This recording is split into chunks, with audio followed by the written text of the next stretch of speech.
Salut VV, salut tout le monde, j'ai fait une petite vidéo pour répondre à VV sur son analyse de l'analyse d'Asselineau sur l'élection de Trump, c'est parti.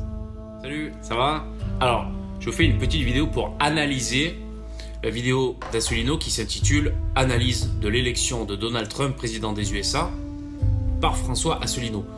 François Asselineau qui est le numéro 1 du parti qu'il a créé, politique, qui s'appelle Union Populaire Républicaine. Ok ? Alors cette vidéo a été postée le 10 novembre 2016, elle a bientôt 100 000 vues, bientôt 1500 likes, pour un ratio de 75 dislikes, dont le mien parce que je trouve qu'il est malhonnête. Alors, elle dure 49 minutes, alors je vous fais ça vite fait, au début on va dire durant les 10 premières minutes, ou voire même le premier. Bon alors VV, tout d'abord, je trouve ta vidéo super. Enfin quelqu'un qui parle un peu de l'UPR et qui reconnaît son existence, c'est déjà pas mal. Il y a plein de youtubeurs que j'adore qui en parlent jamais. Probablement parce qu'ils n'ont pas envie de s'inscrire dans un mouvement politique. Peu importe, toi tu t'inscris pas dedans et t'en parles, donc je trouve ça bien. Il y avait Chris Papillon qu'on avait parlé un peu, enfin bref. Alors premier point que je veux nuancer, c'est celui selon lequel Marine Le Pen soutenait contre vents et marées Trump, à l'inverse de toute l'oligarchie. On va quand même nuancer ça. Hein. Alors, je vais remettre ce que tu avais dit pour reprendre tes propos exactement. Alors, François Asselineau, tu nous dis par exemple que tous les médias, et on n'entendait aucune voix qui défendait Trump avant l'élection. Mais tu oublies de dire, certainement par omission, que le seul parti politique en France qui défendait Trump contre vents et marées, contre tous les médias, c'est le Front National. Ça, visiblement, tu ne le dis pas, François Asselineau, c'est assez étonnant. Elle a commencé par le soutenir, puis ne plus le soutenir pour se rallier à ce que disait tout le monde. Je vais te mettre une petite incrustation, tu vas voir. Bien, j'ai une dernière question. La presse américaine vous compare à Donald Trump. Vous avez vu ça ? Non, mais ne me faites pas, c'est la vérité. Tous les journaux américains. Vous me direz, la presse française nous compare à Hitler. Bon. Donc, C'est toujours le même problème avec le Front National. Hein. C'est que un coup ils disent un truc et le lendemain ils disent autre chose, ou alors c'est un autre cadre du FN qui dit autre chose. Et c'est tout le problème que les gens de l'UPR ont avec le FN. Les gens de l'UPR, c'est quoi? C'est des gens qui sont pas contents de la politique, comme des gens du FN, hein, qui veulent un changement radical, mais qui ne trouvent pas en le FN un discours cohérent. Asselineau analyse très bien le fait que le FN change d'avis comme de chemise, tu vois. Et alors justement, t'en parles juste après, le fait que le FN veuille sortir de l'Union Européenne et qu'elle le répète tout le temps. Tu parles du Front National, toujours, et tu dis, par exemple, ils veulent pas sortir de l'Europe, ni de l'OTAN. Si, je te signale qu'ils veulent faire un référendum s'ils passent au pouvoir, pour demander aux Français, est-ce que vous voulez sortir de l'Europe et de l'OTAN. L'OTAN, je suis pas sûr, j'ai un doute, mais l'Europe, ils arrêtent pas de le dire dans tous les sens, ok? Tu soulèves un problème hyper intéressant, la VV. C'est le fait que le FN dise partout à qui veut l'entendre qu'il faut sortir de l'UE, mais ils ne le proposent pas vraiment. C'est là toute la subtilité du truc.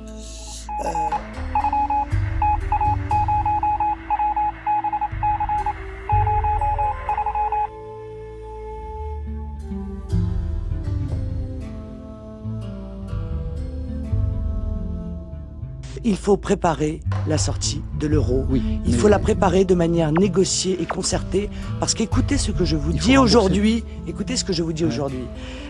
l'euro va s'effondrer. S'il y avait un référendum, est-ce que vous voteriez pour quitter l'Europe ? Non, je peux pas vous répondre. Quitter l'Union européenne. Non, je peux pas vous répondre, parce que je vous dis que moi, si ce référendum intervenait, par définition, comme personne autour de cette table ne voudrait l'organiser, c'est donc que je serais arrivé au pouvoir. Et je me donnerais un an pour négocier tout ce qui m'apparaît comme étant profondément négatif dans l'Union européenne. J'y arrive tant mieux. En l'état, je demande aux Français ce qu'ils en pensent. J'y arrive pas, les Français diront également ce qu'ils en pensent. Mais encore une fois... Excusez-moi, vous pouvez pas fuir cette question, c'est un thème sur lequel vous êtes en permanence. Je fuis pas, vous demande, est-ce que vous avez envie de sortir de... Est-ce que vous n'attaquez que l'euro ou est-ce que vous attaquez l'Europe? Ma question est simple et je pense que les téléspectateurs peuvent le comprendre. En cas de référendum, est-ce que vous voteriez pour quitter l'Europe? C'est simple de répondre, non? Je vous dis, moi, il y a énormément de points qui doivent être négociés, voilà, clairement. Oui, je crois qu'il faut que nous retournions à nos monnaies nationales, en accord, avec un plan prévu, réfléchi, planifié avec nos partenaires européens. Sortir aujourd'hui de l'euro, unilatéralement, provoquerait une catastrophe. Ça n'a jamais été mon projet. Non, mais je parle pas de votre projet, je vous dis, voilà, des hypothèses. Nous, on demande de réparer cette erreur de l'euro et puis de se concerter pour mettre fin à cette expérience. Ça peut se faire sur plusieurs mois avec nos partenaires européens, mais il faut le faire maintenant. C'est-à-dire que je ferai ce que vient d'admettre comme étant la meilleure des solutions deux prix Nobel américains et le conseiller financier, le conseiller du Financial Times, c'est-à-dire une sortie concertée et planifiée de l'euro avec les partenaires européens.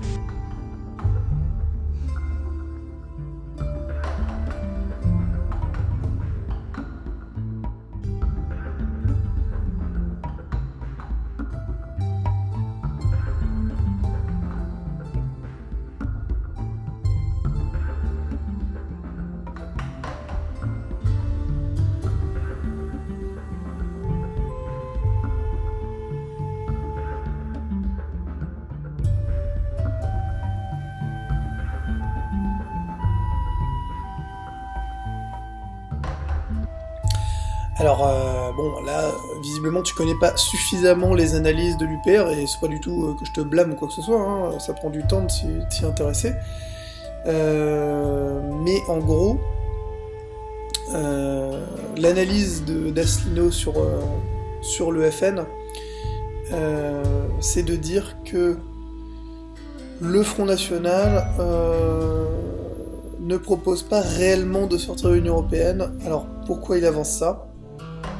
Parce que un jour, Marine Le Pen dit qu'il faut renégocier les traités, un autre jour, Florian Philippot dit que finalement on va pas sortir de l'UE, un autre jour, c'est un autre cadre qui va dire qu'on fera un référendum. Il y a une vidéo de l'UPR, qui est excellente, qui s'appelle « Les 21 versions contradictoires sur la sortie de l'UE du FN ». Jette-y un œil, hein, je vais t'en mettre quelques petits extraits sympas, mais ça permet de voir que en fait il n'y a aucune ligne directrice, tu vois, il n'y a aucune pensée réelle a priori au sein du Front National puisque le discours change. Voici donc les 21 versions contradictoires du Front National sur l'Union Européenne et l'euro. Première version. La version de Louis Alliot pour les élections européennes de 2014. Garder l'euro, mais en remplaçant l'euro monnaie unique par l'euro monnaie commune. En première page du tract de Louis Alliot pour les élections européennes de 2014, il est préconisé le remplacement souhaitable d'une monnaie unique par une monnaie commune, alors que l'euro est déjà une monnaie commune. On notera le slogan porté en haut à droite du tract, pour une autre Europe des peuples libres des nations souveraines, qui confirme au passage que le Front National ne veut en aucun cas sortir de l'Union Européenne. Deuxième version, la version de Bernard Monod pour les élections européennes de 2014. Renégocier le mandat de la Banque Centrale Européenne et ne réintroduire des monnaies nationales en faisant un référendum sur la sortie de l'euro qu'en cas d'échec de cette renégociation. La version de Florian Philippot en octobre 2013. Un référendum au bout d'un an pour valider une renégociation des traités européens sur 4 points. Voilà, d'accord le constat. Alors, si vous voulez, la question c'est qu'on fera un référendum. Cinquième version, la version de Florian Philippot en septembre 2014. Fiscalité, immigration, école, les 3 domaines dans lesquels le Front National prendrait des mesures fortes dès son arrivée au pouvoir, mais rien de précis sur l'Union Européenne. Concrètement, 3 mesures symboliques fortes que vous prendriez dès votre arrivée au pouvoir. Je pense qu'on commencerait d'abord par une fiscalité beaucoup plus juste, pour aider les PME, les artisans, les commerçants, les petites entreprises et pénaliser celles qui délocalisent, les très grandes entreprises qui délocalisent. 2, je crois qu'en matière d'immigration et de sécurité, on supprimerait tout de suite l'aide médicale d'État réservée aux clandestins, qui est une pompe aspirante de l'immigration et qui coûte quasiment 1 milliard d'euros par an. Et 3, je pense qu'on aurait un signal fort pour l'école, si je prends des domaines différents. Sixième version, la version de Marine Le Pen en janvier 2012. Démonter l'euro de façon concertée et, en cas d'échec, le transformer en monnaie commune. En pleine campagne présidentielle, Marine Le Pen rappelait qu'elle ne voulait en aucun cas sortir unilatéralement de l'euro, mais qu'elle préconisait un démontage concerté avec les partenaires européens. Elle ajoutait qu'en l'absence d'un tel accord, la France abandonnerait l'euro comme monnaie unique, tout en le gardant comme monnaie commune car l'euro n'est pas viable. L'économie à présent, la sortie de l'euro, je pensais que c'était l'une de vos priorités. Vous avez même présenté un chiffrage, imaginez un niveau de dévaluation pour le franc, en cas de retour au franc. Donc, et puis j'ai entendu Jean-Marie Le Pen hier soir sur Public Sénat expliquer que la sortie de l'euro se ferait sous condition si c'est l'intérêt de la France, que cela poserait un problème vis-à-vis de nos prêteurs et que de toute façon ce n'est pas du tout, disait-il, un élément central de votre programme présidentiel. présidentielle. Qu'en est-il exactement? Non mais c'est un élément central, mais pas unique. Voilà, je crois que c'est ça que Jean-Marie Le Pen a voulu dire. Il a dit c'est pas du tout un élément central. Non mais c'est un élément central, mais pas unique. Donc, en cas d'arrivée au pouvoir, vous engageriez résolument dans la voie d'une sortie unilatérale de la France de la zone euro. Ben voilà, vous voyez, ça c'est le genre de choses que j'arrive pas à comprendre. Je n'ai jamais, parce que ça n'est pas ce que j'ai dit, parce qu'il y a des étapes dans une réflexion politique. J'ai dit très clairement que je voulais organiser la sortie de l'euro avec nos partenaires européens. S'il n'y a pas d'accord européen, la France ne sort pas de l'euro. Sans l'avoir anticipé. Ah si, de toute façon. Mais il y aura un accord européen, monsieur Cohen, puisqu'il y a un certain nombre de peuples aujourd'hui qui sont pour la sortie de Donc l'euro. si je résume, vous êtes sûr que vous trouverez avec vos partenaires, les partenaires de la France au niveau européen, un accord j'en suis absolument et un terrain d'entente pour une sortie de J'en suis l'euro absolument persuadé. dans les 5 ans à venir. Jamais le Front National n'explique que la prétendue construction européenne a été, depuis le début, voulue, encouragée et financée par les États-Unis. Plusieurs historiens et journalistes sérieux, ainsi que l'UPR elle-même, en ont apporté des preuves irréfutables. Jamais non plus, le Front National n'évoque l'article 42 du TUE, qui place la défense des États membres sous la tutelle de l'OTAN. D'une manière générale, Madame Le Pen donne tous les gages de soumission à Washington. On peut également le constater avec la focalisation permanente du Front National sur la thématique du terrorisme islamique et sur l'islam, validant par la même occasion la vision washingtonienne du choc des civilisations, ou avec les silences complices des cadres du Front National dès lors qu'il s'agit de dénoncer le TAFTA ou les dérives dictatoriales de la classe dirigeante des États-Unis. On n'est donc pas surpris de retrouver l'héritière de la SARL Le Pen sur le tapis rouge du Lincoln Center, l'un des endroits les plus huppés du monde de la finance et des affaires new-yorkais, où se tenait le très chic gala annuel de Time Magazine, censé couronner les 100 personnalités les plus influentes du monde.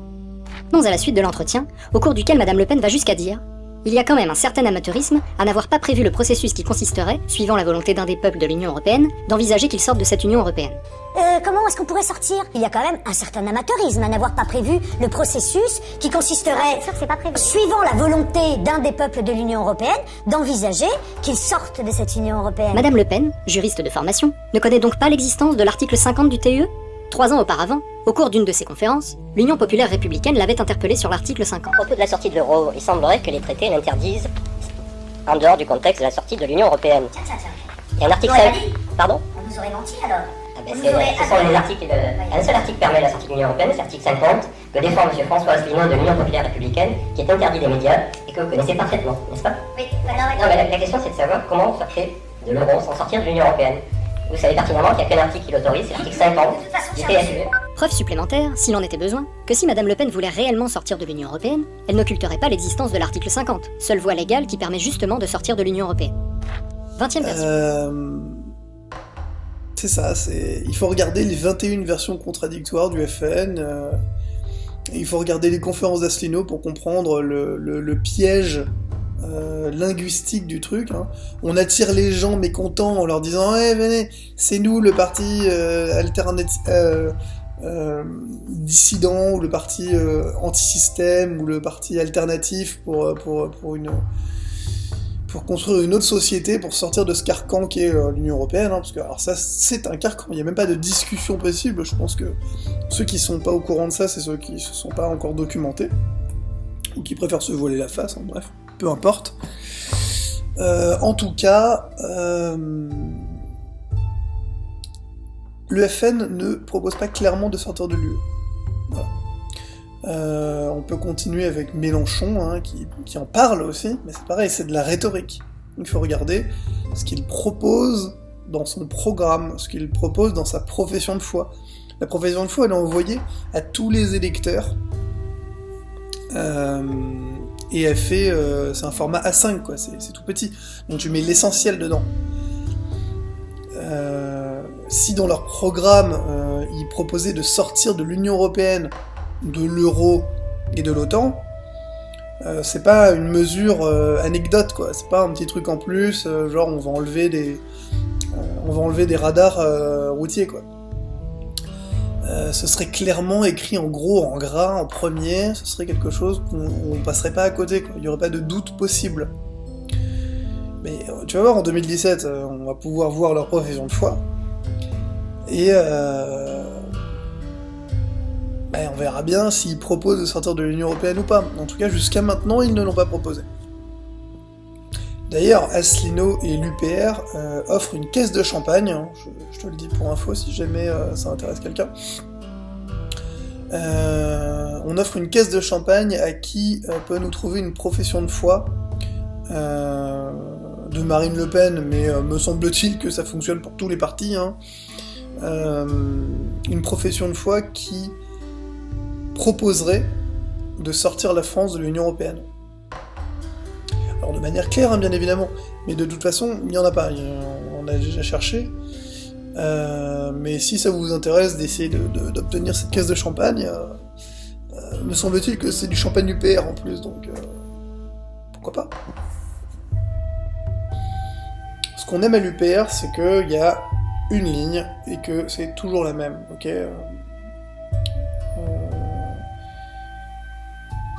Asselineau, par exemple, concernant Trump, il l'a pas défendu contre vents et marées, mais il fait de l'analyse. Okay, il s'identifie pas à Trump, mais il avait analysé, il avait senti que Trump avait ses chances, contrairement à tous les journalistes qui, eux, ne l'avaient pas senti. Donc c'est plus de l'ordre de la prédiction, de l'analyse prédictive, plutôt que du soutien inconditionnel, parce qu'il va contre l'oligarchie. Évidemment que c'est quelque chose de bon, mais c'est pas pour s'identifier à ses propos, à son mouvement ou quoi que ce soit. Voir ce que ça va donner dans une semaine, c'est toujours hasardeux de prédire ce qui va se passer, mais quand même, un certain nombre de signaux tendent à montrer que Donald Trump a quand même de sérieuses chances d'être élu président des États-Unis. Oui, je pense que ce qui s'est passé, personne ne l'avait vu venir. Personne ne l'avait prédit, ni les sondages bien sûr, ni les médias qui doivent faire leur autocritique, et nous avec, ni les politiques, ni même Donald Trump.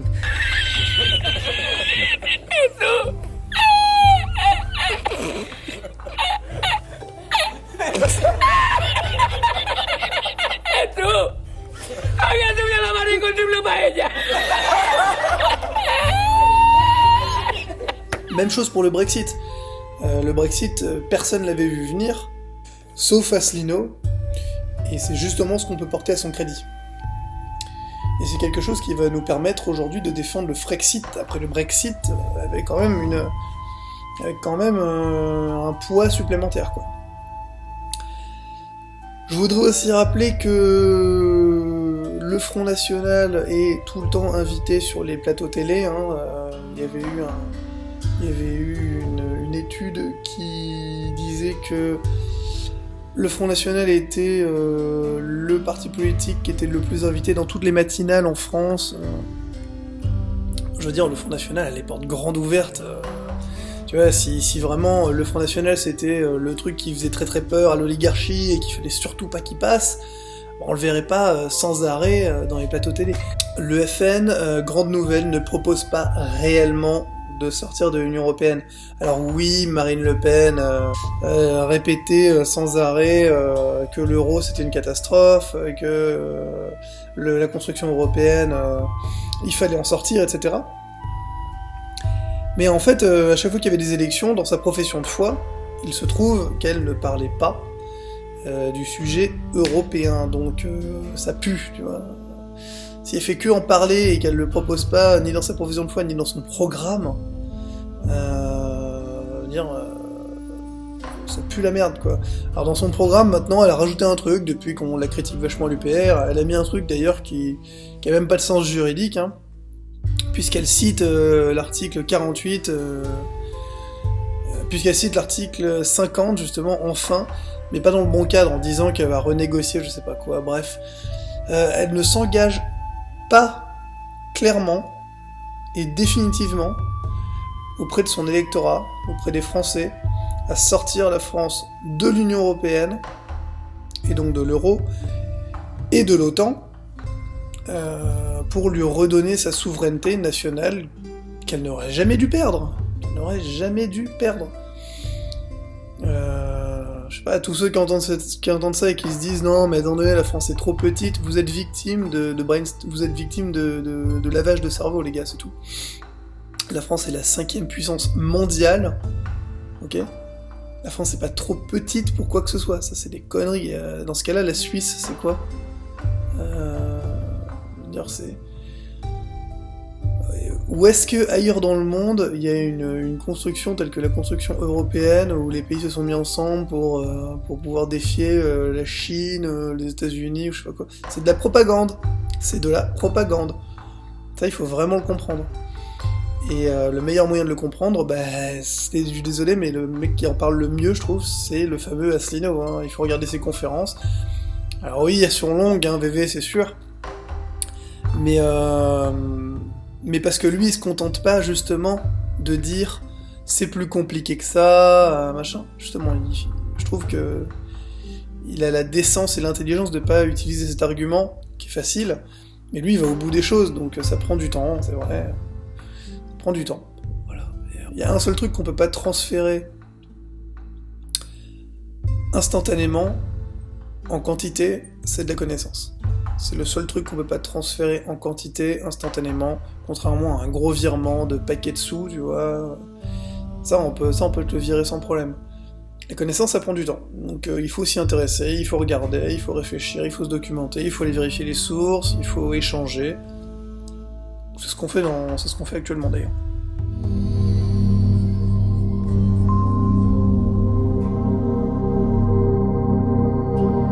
Alexandre, depuis La Réunion, c'est ça Alexandre? Bonjour, depuis l'île de La Réunion? Oui, bonjour. Merci de nous écouter d'aussi loin, enfin loin de la métropole en tout cas. Bonjour Alexandre. Bonjour messieurs. Monsieur le maire, vous avez annoncé que si vous étiez élu pour penser les plaies de 2005, vous organiseriez un référendum sur l'appartenance de la France à l'Union européenne. Que ferez-vous si jamais c'est le Frexit qui l'emporte, hein? Je veux dire que pour faire le Frexit, il faut avoir été élu clairement pour ça, hein, sans aucune ambiguïté, et c'est pas votre cas, hein. Il y a un seul candidat aujourd'hui qui propose clairement le Frexit, c'est François Asselineau. Vous, pas du tout, ça serait un référendum, donc qu'est-ce que vous feriez si malheureusement pour vous, le Frexit l'emporte? Non, François Fillon... Je crois que personne ne propose ça, et Alexandre, d'abord, bonjour à tous mes amis de La Réunion. Je n'ai jamais proposé de référendum sur la sortie de l'Union européenne. Je voudrais vraiment que les choses soient claires entre nous, Alexandre. Ce que je propose, c'est que nous travaillons à un nouveau traité européen qui permettra de clarifier les institutions européennes, de mieux... Donc oui, ils sont bien censurés, hein, je veux dire, il y a vraiment une forme de censure organisée, qui est consciente de la part à la fois des journalistes, hein, comme Patrick Cohen, et à la fois des politiciens, comme Bruno Le Maire. En réalité, l'UPR est censuré, non pas parce qu'ils disent qu'ils veulent sortir de l'Union européenne, on a bien vu que Mélenchon le place de temps en temps, Marine Le Pen le plaçait... Non, Asselineau, lui, il explique pourquoi il veut sortir de l'Union européenne, il explique ce que c'est la construction européenne, il explique en quoi ça nous prive de notre souveraineté, mais lui, il l'explique juridiquement, il l'explique techniquement, il fait ce qu'on appelle de l'éducation populaire. Raison pour laquelle il donne des conférences partout à travers la France, hein, qui sont si longues, mais qui sont si éloquentes. Voilà, c'est vrai, il dit des trucs que, quand même, on n'entend pas, quoi, donc... c'est aussi apporté à son crédit. Ça, Marine Le Pen, elle ne le fait pas. Elle vocifère, c'est tout. Et d'ailleurs, elle a bien compris que, électoralement parlant, c'était pas intéressant de taper sur l'Union européenne, parce que la grande majorité des gens ne veut pas sortir de l'UE, puisque le lavage de cerveau a tellement bien fonctionné que les gens sont intimement convaincus que l'Union européenne c'est extraordinaire. D'ailleurs, ils disent jamais l'Union européenne c'est extraordinaire, ils disent l'Europe c'est génial. L'Europe c'est la paix, l'Europe c'est vivre ensemble, c'est la tolérance, c'est être plus fort, c'est... que des concepts vagues comme ça, d'idées, et puis quand tu demandes aux gens d'expliquer un petit peu ce qu'il y a derrière, bah y a rien, ils en savent rien du tout en fait, ce sont des idées préconçues qui leur ont été rabâchées. J'en faisais partie moi-même, hein. Moi j'ai toujours considéré que l'Europe c'était génial. Bien sûr que j'ai toujours considéré que l'Europe c'était génial, pourquoi j'aurais considéré que c'était pourri? On m'a toujours dit que c'était super l'Europe, pas de raison de mettre ça en doute. Jusqu'à ce que tu ailles mettre le nez dans les articles de constitution de l'Union européenne. Il y en a deux, le TUE, le TFUE. C'est ce que Nicolas Sarkozy nous a fait passer en 2007, comme ça, en douce. Le traité de Lisbonne, qui est le copier-coller du traité constitutionnel de 2005, auquel les Français avaient dit non à 55%. Donc ça, c'est clairement un déni de démocratie, et ce qui est très bizarre, c'est que le Conseil constitutionnel a rien trouvé à redire à ce truc-là, tu vois. Voilà. je pense qu'on a fait un peu le tour. Févé, je trouve que ta vidéo est bien. Tu donnes ton avis, t'as l'air de le donner avec franchise, avec honnêteté. Donc je trouve ça super qu'il y ait des gens qui se foutent devant leur caméra et qui donnent leur avis personnel. J'essaie de faire un peu la même chose. Donc j'espère que tu continueras, que d'autres suivront le pas et qu'on pourra avoir un espèce de débat public par caméra interposée sur YouTube, histoire de faire avancer les choses.